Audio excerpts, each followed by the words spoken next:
New public health data shows a sudden and hopeful drop in drug overdose deaths nationwide. Almost 75,000 people lost their lives last year to a fentanyl overdose, including the brother of Sports Director Sam Knox. Tonight, how Sam is attacking this problem head on, hoping to educate teens about the dangers of drug use in this week's special edition of Street Stories. I think about him a lot when I'm working out, and I think just about the times that we had together, and I just think of him in heaven with God, right? I think of him in a safe place. A life cut short after years of battling mental health illness and addiction.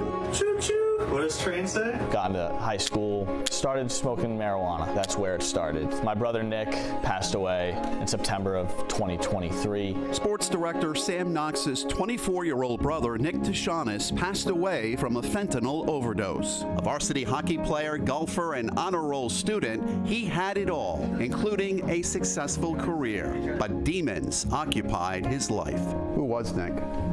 Nick was a lighthearted, caring, smart, hardworking individual. He loved his family. Nick was a very good person, and he just struggled mentally, and he turned to hard substances because of that. Does that bother you, knowing that he was kind of the total package that he went down this road? It's just sad.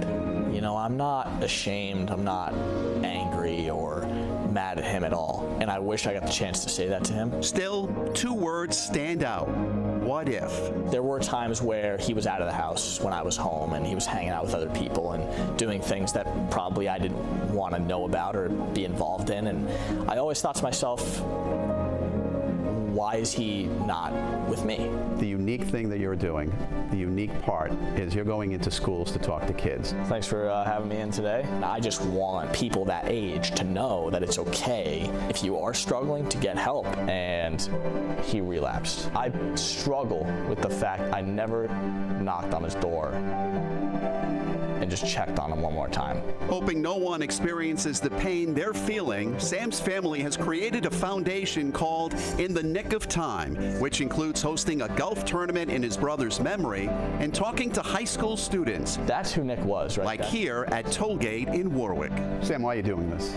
We're doing this to reduce the stigma against mental health and addiction. I hope that you understand that if you're struggling with anything, and if there's anything that you guys are battling, that it will get better and that it's okay. When Sam comes in and shares Nick's story and humanizes it, I think it just drives a message home. What gave you that idea to do that? I see an opportunity to show people what can happen if you do decide to dabble in any of those things. Just 24 years old, right? Had a whole life ahead of him. And that's why I'm here, because Nick was in one of these seats. He just didn't have this. The person that gave him the drugs, what do you want to see happen to that person? People deserve second chances. If he's going to serve time, I hope he does, and then I hope he gets out.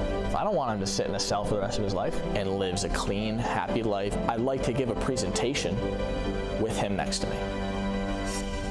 That would be amazing. I'm a sports anchor at Channel 12. I love what I do. And that exclusive interview is next, but this is the purpose now. Is this going to be your vocation for the rest of your life? Yes. Absolutely. And it'll never get old. And I know that Nick's with me when I do those talks. Is he sitting in those seats?